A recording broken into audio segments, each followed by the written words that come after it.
Hello Revolution students, and welcome back to another video on the Chinese Revolution, area of study 2.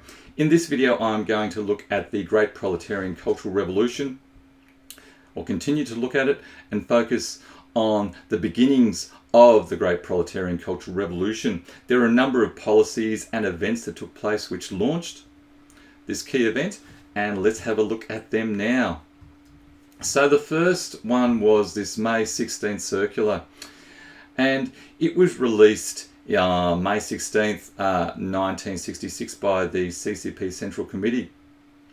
In it did two things. It attacked this play, which was called Hai Re, dismissed from office, and it also attacked Peng Zhen, who was a mayor of Beijing. The play Hai Re, dismissed from office, was about a Chinese mandarin, an official who worked for an emperor during the imperial period, and he had tried to help our peasants, and as a consequence he had been dismissed by the emperor for doing that and not doing what the emperor wanted him to do. It was seen as an allegory for the dismissal of Peng Duhui at the Lushan plenum in 1959. And I remind you that at that plenum, the Lushan plenum in 1959, Peng Duhui had criticized Mao Zedong and the policies that Mao Zedong and the CCP were implementing during the Great Leap Forward, which were leading to starvation.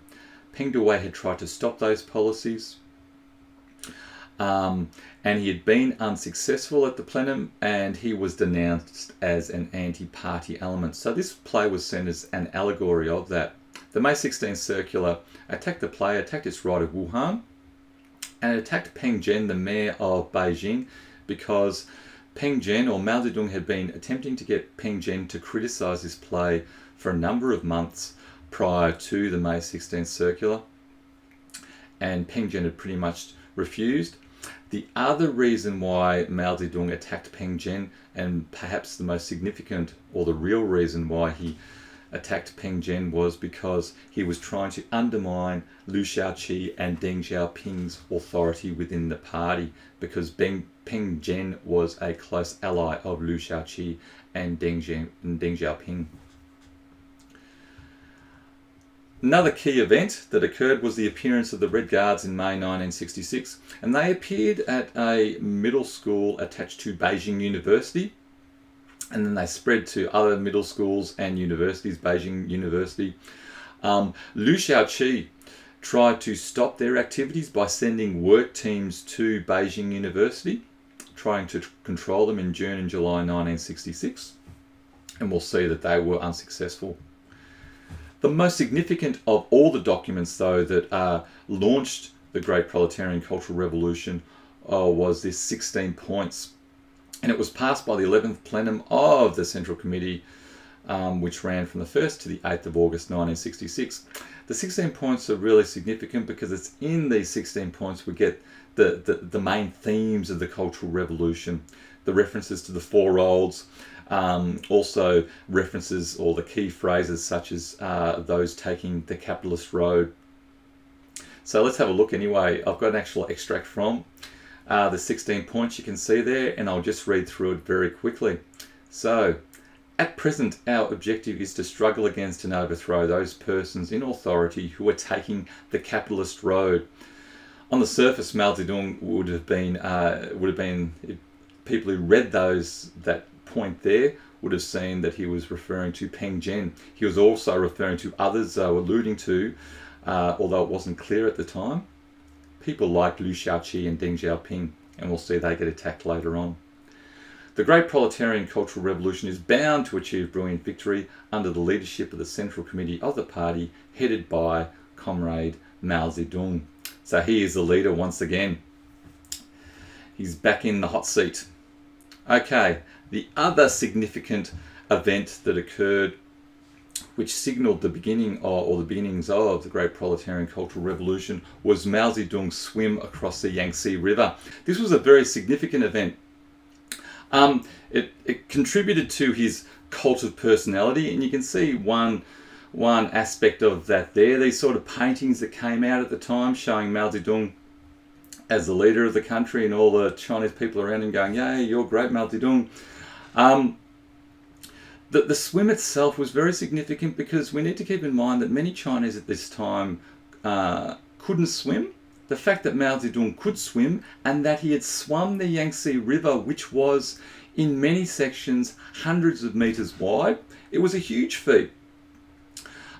So it showed that he was in fine health, you can see there, and it demonstrated in particular that he was ready to return to leadership of the nation once again after his hiatus, his retreat in Hangzhou.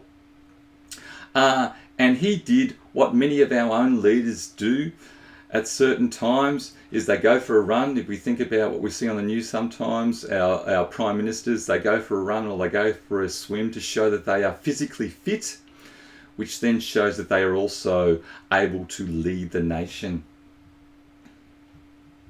So after his swim across the Yangtze, Mao Zedong returned to Beijing on the 18th of July, and then on his return, he ordered the withdrawal of Liu Shaoqi's work teams, which Liu Shaoqi had sent into Beijing University to stop the Red Guard activities. He ordered those to be withdrawn on the 25th of July so that the Red Guards could continue with their cultural revolutionary activities, and he also got the 16 points approved on the 1st to the 8th of August during that plenum. And just in the corner there you can see an extract from a Beijing newspaper about Mao Zedong's swim, and I'll just read through it quickly.